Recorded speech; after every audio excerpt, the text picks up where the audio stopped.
మరొక్కసారి మీ అందరికీ మన ప్రభు అయిన యేసుక్రీస్తు నామములు అందరికీ హృదయపూర్వక వందనాలు తెలియజేస్తూ ఉన్నాను. కొద్దిసేపు మనం దేవుని మాటలు ఆలకిద్దాం. చదవండి అపోస్తుల కార్యములు 6వ అధ్యాయం 4వ వాక్యాన్ని చూద్దాం. అయితే నేను ప్రార్థన యందును వాక్య పరిచర్య యందును ఎడతెగక యుందుమని చెప్పిరి. ఇక్కడ మీరు గమనిస్తే దేవుని సంఘములో ఆ రోజున జరిగిన ఒక చిన్న సంఘటన, సంఘములో ఏదో ఒక కోణములోనే ప్రజలంతా సేవకుడు అలాగే ఉండాలి, వాళ్ళు అలాగే చేయాలి అని ఏదో ఒక కోణములోనే వారు సాగిపోతున్న రోజులవి. అంటే నేను మీకు అర్థమవుతున్న భాషలో చెబుతున్నాను.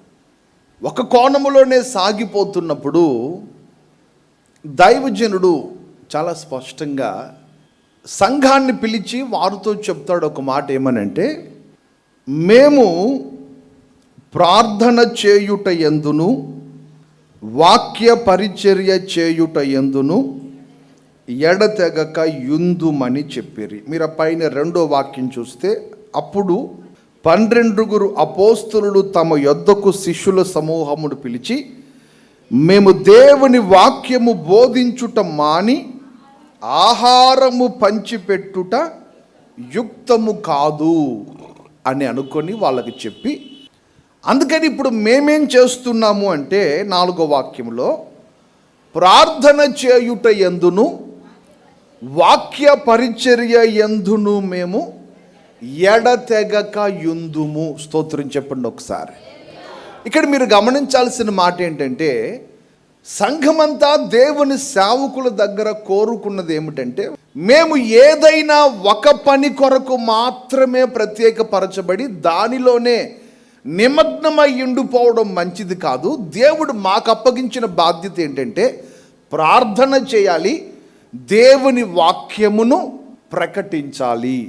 దేవుని సేవకునికి ఖచ్చితంగా ఉండవలసింది ఏమిటంటే, ప్రార్థన ఎంత ప్రాముఖ్యమో దేవుని వాక్యము కూడా అంతే ప్రాముఖ్యమై ఉంది. ఈరోజున దేవుని సంఘం తెలుసుకోవలసిన ఒక ప్రాముఖ్యమైన సంగతి ఏంటంటే, నీ జీవితంలో ప్రార్థనకు నువ్వు ఎంత ప్రాధాన్యతనిస్తున్నావో దేవుని వాక్యమునకు కూడా మనము అంతే ప్రాధాన్యతనివ్వాలి. నమ్మిన వాళ్ళు స్తోత్రం చెప్పండి.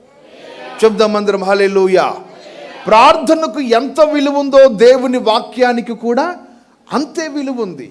ప్రార్థన ఎంత ఘనకార్యము చేస్తుందో దేవుని వాక్యము కూడా అంతటి ఘనకార్యాన్ని చేస్తుంది మన జీవితంలో.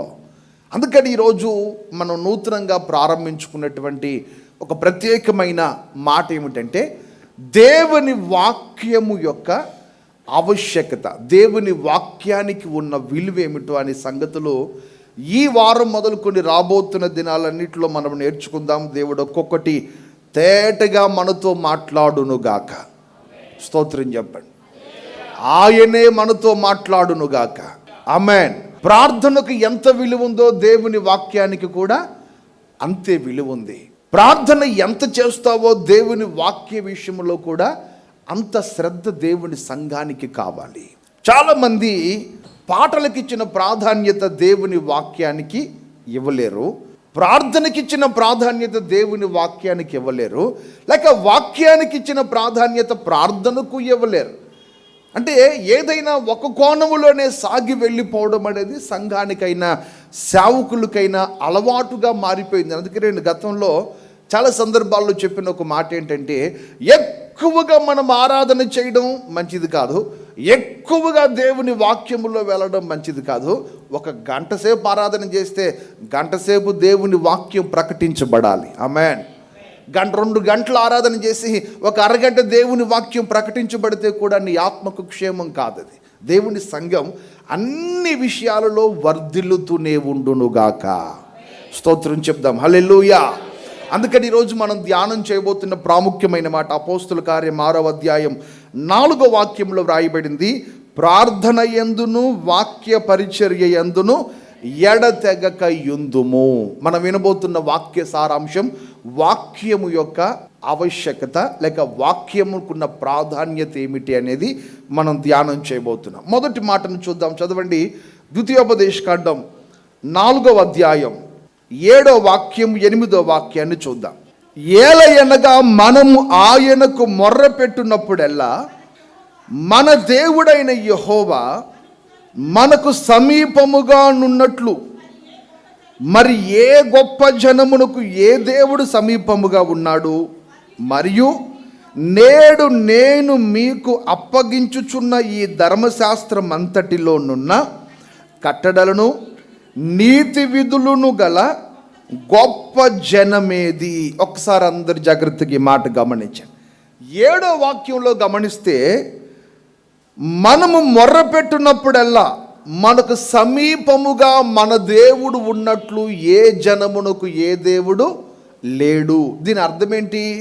మన దేవుడు ఎంత గొప్పవాడో ఆ మాట తెలియజేస్తుంది. 8వ వాక్యంలో మీరు చూస్తే నేను మీకు అప్పగించుచున్న ధర్మశాస్త్రం అంతటిలో ఉన్న కట్టడలు నీతి విధులు గల గొప్ప జనమేది అంటాడు. ఇక్కడ 8వ వాక్యం మనకి ఏం తెలియజేస్తుందంటే లోకములో ఉన్న వాళ్ళందరికీ ఉన్న కట్టడల కంటే వారి విధుల కంటే ఆయన మనకిచ్చిన ధర్మశాస్త్రము చాలా గొప్పది. దేవునికి స్తోత్రం, హల్లెలూయా. చాలా మత గ్రంథాలు ఉన్నాయి, చాలా దేశపు రాజ్యాంగాలు ఉన్నాయి. మీకు అర్థమయ్యే శైలిలో నేను చెప్తాను. ఒక్కొక్క దేశానికి ఒక్కొక్క రాజ్యాంగం ఉంటుంది, ఒక్కొక్క రాష్ట్రంలో ఒక్కొక్క చట్టం అమలవుతూ ఉంటుంది, లేక ఒక్కొక్క మతానికి ఒక్కొక్క రకమైన కట్టడ విధి ప్రతి మతంలో మనం చూస్తాం, ప్రతి సంఘంలో చూస్తాం. ఇప్పుడు క్రైస్తవ్యంలో కూడా అనేక సంఘాలు మనకు కనబడతాయి. ఒక్కొక్క సంఘంలో ఒక్కొక్క రకమైన విధానాలు పెట్టుకున్నారు. కానీ ఇవన్నీ మనుషుల వలన కల్పించబడినవి మాత్రమే. కానీ ఏ సంఘమైనా, అది నామకార్థ సంఘముగా పిలువబడుతున్న సంఘాలైనా, పెంతుకోస్తు సంఘాలుగా పిలువబడుతున్న సంఘాలైనా, మేమే పరలోకానికి వెళ్ళిపోతాం అనుకుంటున్న సంఘాలైనా, సంఘము ఏదైనా ఈ సంఘానికి దేవుడిచ్చినటువంటి కట్టడను మించినది మరొకటి లోకములో లేదని స్పష్టంగా చెబుతుంది వాక్యం. 138వ కీర్తన 2వ చరణం చూడండి ఒకసారి. నీ పరిశుద్ధాలయము తట్టు నేను నమస్కారము చేస్తున్నాను. దేన్ని గొప్ప చేశాడట ఆయన? నీ నామమంతటి కంటే నీవిచ్చిన వాక్యమును నీవు గొప్ప చేసితివి. ఇప్పుడు గొప్ప చేయబడినది ఏమిటి? దేవుని సంఘములో, సమాజములో గొప్పది ఏదైనా ఉంది అంటే అది దేవుని వాక్యమై ఉంది. నేను మీకు టూకీగా ఈ వారంలో వాక్యం యొక్క ఆవశ్యకత ఏమిటో చెప్తాను.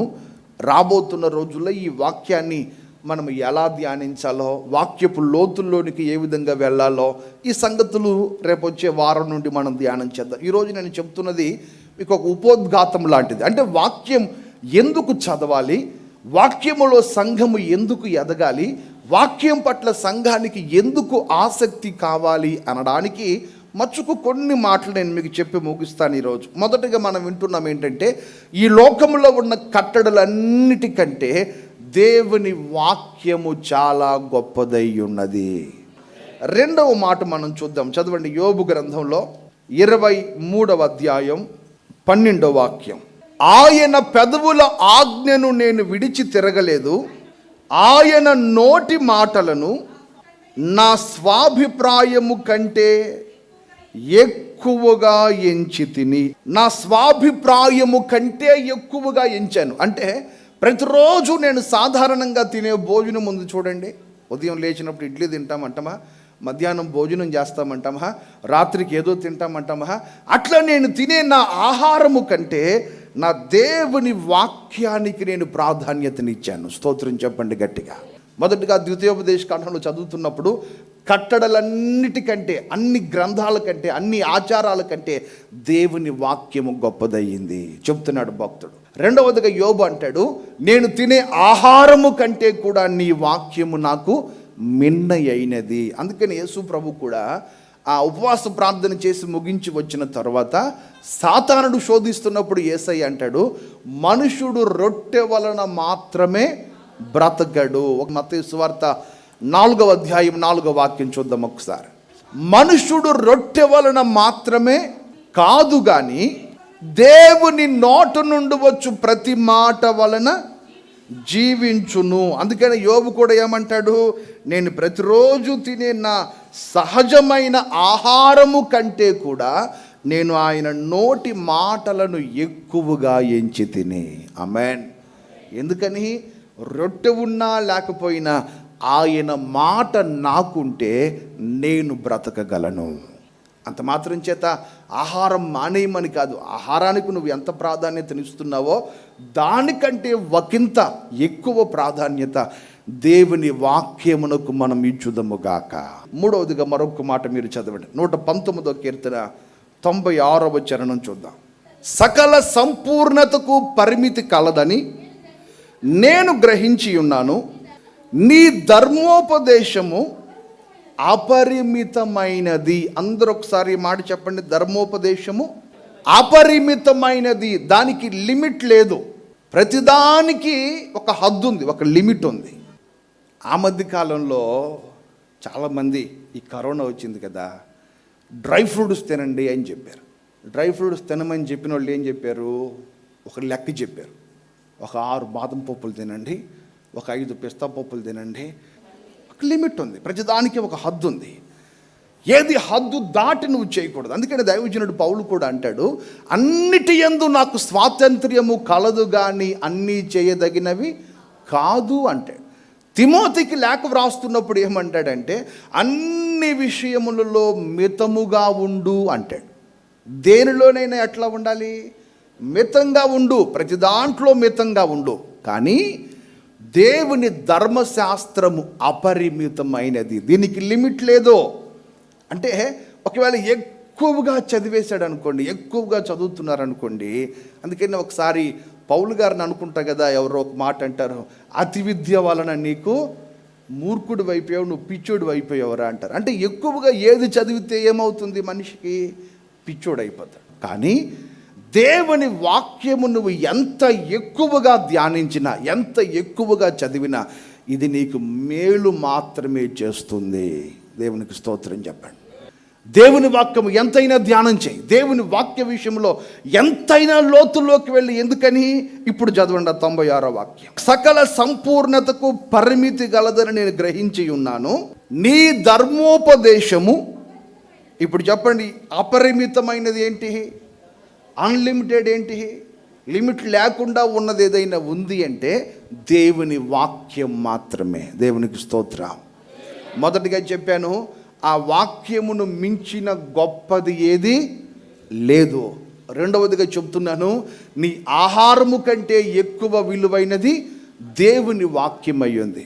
మూడవదిగా మనం వింటున్నాము, అన్నిటికంటే మితము లేనిది ఏదైనా, అపరిమితమైనది ఏదైనా ఉందంటే అది దేవుని వాక్యం అయ్యింది. ఇప్పుడు ఒకసారి 97వ చరణాన్ని కూడా మీరు చదవండి. ఉదయము, మధ్యాహ్నము, సాయంత్రము సమయం పెట్టుకొని ధ్యానిస్తున్నాను అన్నాడా? దేవుని వాక్యాన్ని ధ్యానం చేయడానికి నాకు సమయం లేదు, దినమెల్లా ధ్యానిస్తూనే ఉన్నాను.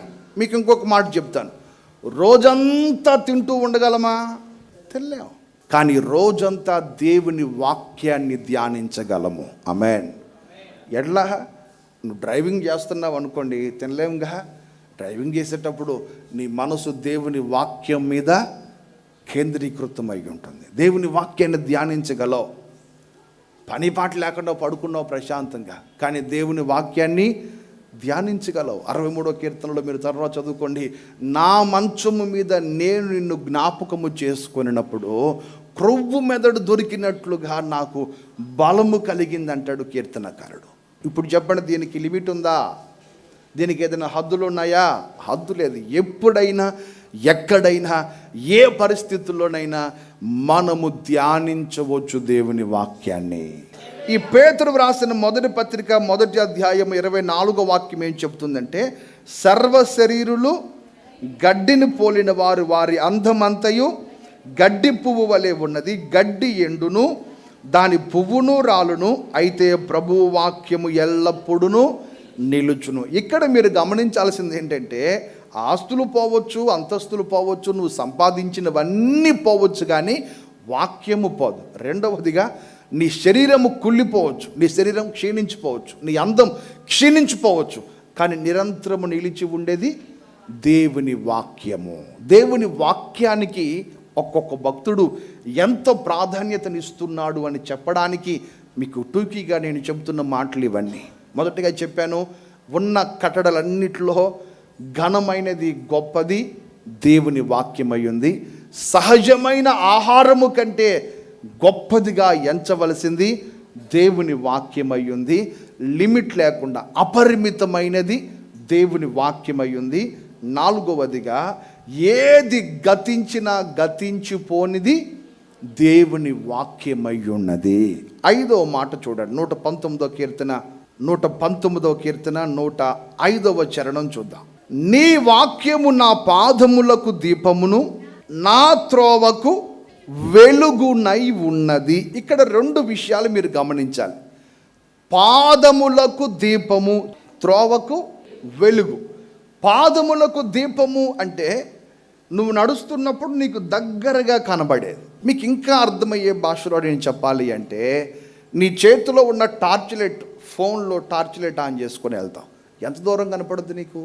ఒక 10 అడుగుల దూరం మాత్రమే కనబడుతుంది ఆ టార్చ్ లైట్. అదే కారు లైట్ ఆన్ చేస్తే ఇంచుమించు కొంత దూరం, ఒక 1/2 కిలోమీటర్ దూరం వరకు నీకు దాని వెలుగు కనబడుతుంది. ఈ కీర్తనకారుడు చెప్పిన ఈ మాటలో ఉన్న ఆంతర్యం ఏంటంటే, నీ వాక్యము నా పాదాలకు దీపాన్ని ఇస్తుంది, నా త్రోవకు వెలుగునిస్తుంది. అంటే అర్థం ఏంటి? నేను ఎక్కడ నడుస్తున్నానో అక్కడ ఎలా ఉందో నాకు చూపిస్తుంది. నేను వెళ్ళబోతున్న మార్గములో కూడా నాకు నీ వాక్యము వెలుగుగా ఉండబోతుంది. నేను మీకు చెప్పదలిచిన మాట ఏంటంటే, ఈ రోజైనా 10 సంవత్సరాల తర్వాత అయినా నీ జీవితానికి తప్పక నీవు అవలంబించవలసింది, నీతో ఉండవలసింది దేవుని వాక్యమై ఉన్నది. నువ్వు ఎంత దూరం వెళ్ళబోతున్నావు, నువ్వు వెళుతున్న మార్గం అంతట్లో నీకు వెలుగు దయచేయబోతుంది. ఈరోజు నిన్ను బ్రతికిస్తుంది, 10 సంవత్సరాల తర్వాత అయినా నిన్ను బ్రతికిస్తుంది దేవుని వాక్యం. అందుకనే ఈ వాక్యం యొక్క ప్రాధాన్యత మనము తెలుసుకుందాముగాక. అందుకనే దేవుని సంఘానికి ప్రార్థన ఎంత ప్రాముఖ్యమో వాక్యము కూడా అంతే ప్రాముఖ్యమైనది. మరి ఏం చేయాలి ఈ వాక్యాన్ని? అందుకనే చాలా స్పష్టంగా యెహోషువతో ప్రభు ఒక మాట చెప్తాడు. ఒకసారి మీరు ఆ మాటను కూడా చదవండి, మనం ముగించుకొని ప్రార్థన చేసుకోబోతున్నాం. యెహోషువ గ్రంథం 1వ అధ్యాయం 8వ వాక్యాన్ని చూద్దాం. ఈ ధర్మశాస్త్ర గ్రంథమును నీవు బోధింపక తప్పిపోకూడదు, దానిలో వ్రాయబడిన వాటన్నిటి ప్రకారము చేయుటకు నీవు జాగ్రత్త పడునట్లు దివారాత్రము దాని ధ్యానించిన ఎడల. దివారాత్రం ఏం చేయాలట? దేని ధ్యానించాలి? వాక్యమును ధ్యానించిన ఎడల నీ మార్గమును వర్ధిల్ల చేసుకొని చక్కగా ప్రవర్తించెదవు. దేవునికి స్తోత్రం. వినాలా? ధ్యానించాలా? వినడం అందరం వింటారు. ఆదివారం దేవుని మందిరానికి వచ్చినప్పుడు అందరూ దేవుని వాక్యాన్ని వింటారు. అందరూ చక్కగా రాసుకుంటాం పుస్తకంలో. నేను రాసుకుంటాను, నువ్వు రాసుకుంటాం, అందరం రాసుకుంటాం. కానీ ఈ వాక్యము నీ ధ్యానముగా ఉండాలి కదా. ఈ వాక్యము నీ మనసులో ప్రతినిత్యము నువ్వు ధ్యానిస్తూనే ఉండాలి కదా. ఎందుకు ధ్యానించాలి అంటే, ధ్యానిస్తున్నప్పుడు ప్రతి వ్యక్తికి ఒక నూతనమైన కోణములో ఈ వాక్యం ప్రకటించబడుతుంది. ఆమేన్. స్తోత్రం చెప్పండి. యెహోవా నా కాపరి అన్న మాట ఎన్ని సంవత్సరాల నుంచి వింటున్నాం మనం? పోనీ ఈ పరిశుద్ధ గ్రంథం బైబిల్ ఇంచుమించు 40 సంవత్సరాల నుంచి ప్రకటిస్తున్న దైవజనులు ఉన్నారా లేదా? వింటున్న వాళ్ళు ఉన్నారా లేదా? ఉన్నారు. 40 ఏళ్ళ నుండి ఏం చెప్తున్నారండి దీంట్లో? దుష్టుల ఆలోచన చొప్పున నడవద్దు, పాపుల మార్గం నిలవద్దు, అపహాసకులు కూర్చుండు చోటును కూర్చుండొద్దని అందరూ ఒకటే పాట పాడుతున్నారండి. అంటే ఒకటే పాట పాడరు.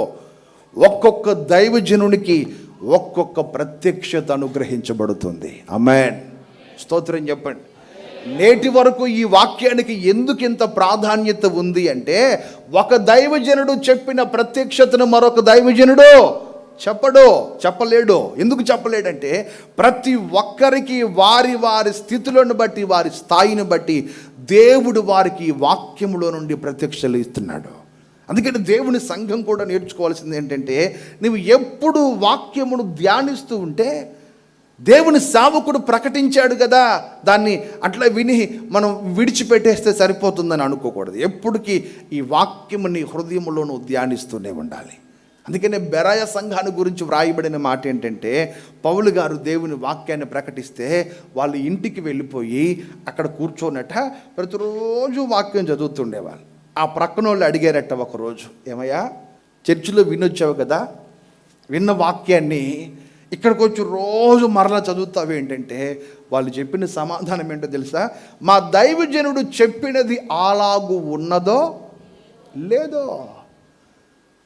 గుడ్డెద్దు చేలో పడినట్లు మేసేస్తే, నేను ఏది పెడితే తినేస్తే, ఆయన చెప్పిందే వేదం అనుకుంటే అట్లా కాదు కదా. దేవుని వాక్యం నేను కూడా ధ్యానించాలి కదా, ప్రభు నాతో కూడా మాట్లాడాలి కదా అని ప్రతిరోజు లేఖనాలను పరిశోధించుచుండెను. దేవునికి స్తోత్రం చెప్పండి. నేను మీకు చెప్పదలిచిన మాట ఏంటంటే, నువ్వు దేవుని వాక్యాన్ని విని విడిచిపెట్టే వ్యక్తిగా కాక వాక్యమును ధ్యానించువానిగా నువ్వు మార్చబడాలి. ఎందుకు ధ్యానించాలంటే, ధ్యానిస్తున్న ప్రతి ఒక్కరికి ఒక నూతన ప్రత్యక్షత నా దేవుడు దయచేయబోతున్నాడు. ధ్యానించడము అంటే అర్థం ఏంటి మీకు చెప్తా. 108వ కీర్తన తీసుకున్నాం అనుకోండి. దేవా నా హృదయం నిబ్రముగా ఉన్నది, నేను పాడుచు గానం చేస్తాను, నా ఆత్మ పాడుచు గానము చేయను. మొత్తం చదివేస్తావు, 13 చరణాలు చదివేస్తావు. అంతా అయిపోయిన తర్వాత నీకు ఏమర్థమైంది దాంట్లో అంటే, ఏమీ అర్థం కాల.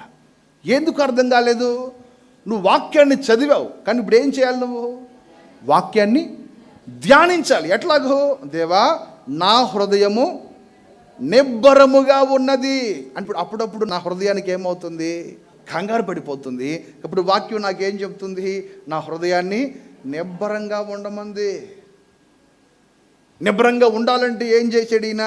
నేను పాడుచు స్తుతి గానం చేస్తాను, నా ఆత్మ పాడుచు గానం చేస్తున్నాను. స్వరమండలమా సితారా అంటే లోపల ఉన్న గాయని గాయకును లేపుతున్నాడు ఈయన. నీకు అర్థమైందా?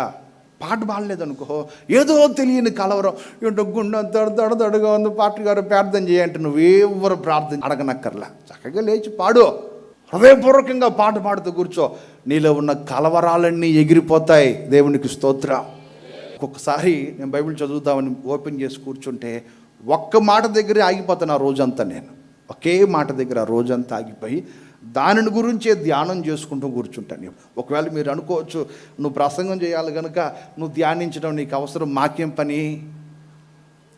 అట్లాంటి వాళ్ళు ఉన్నారా లేదా?